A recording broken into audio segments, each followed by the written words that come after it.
So my name is Rosanna Flamer-Caldera. I'm currently the Executive Director of Equal Ground in Sri Lanka. Equal Ground is the only LGBTIQ advocacy organization in my country. I'm also currently the chairperson of the Commonwealth Equality Network. Sri Lanka did not criminalize LGBTIQ persons before being colonized by the British. We had a very liberal society then. It was very matriarchal. There was no such thing as a formal marriage. People wanted to live together, they just lived together. All of that came with Victorian Britain. And those kinds of Victorian values and morals were forced on us.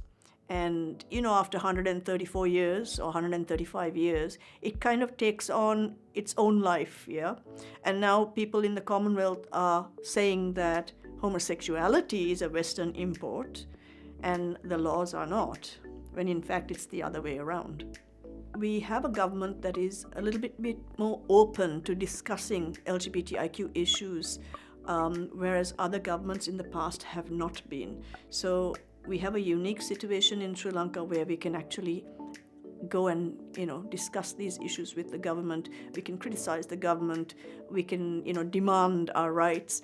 And so far we haven't had any backlash from the state.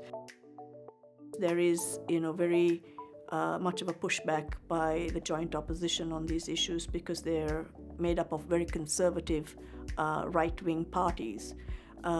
So it's just a matter of time, and we feel that in Sri Lanka in particular there is a window of 2 years before the next general election, and we need to get this done because people's lives are at stake, and the government doesn't seem to realize that we are at least 5% of the population, if not more. That's over 1 million people in a small island like Sri Lanka, and our votes count, our voices count, and it's time they realize that.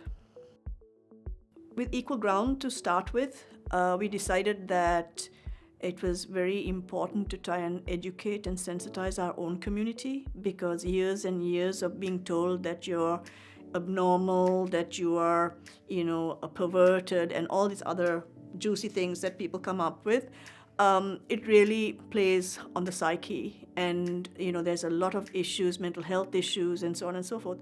It's also a health issue, obviously, when it comes to HIV prevention and STD prevention and various things like that. The second was to educate and sensitize the public, because here we are saying we want our rights, but, we are criminals. So how do we equate that? So we need to make sure that we describe and we educate people and sensitize them as to who we are, what we are, just human beings like everybody else. And last, of course, was to try and get decriminalization in Sri Lanka, try to get policies of non-discrimination and protection for the LGBTIQ community. If a little country like Seychelles, for example, decriminalized after their UPR, I think it was in 2016, I don't see why any other country can't go ahead and do it. I mean, it's economically a huge impact, because the gay community, the LGBTIQ community, does impact the economy of their countries, whether people like to acknowledge that or not. So the pink dollar or pink rupee or pink pound is very, very valuable. And it has been proven that all over the world where rights have been granted and people are treated equally, that, businesses prosper, countries prosper, and so on and so forth.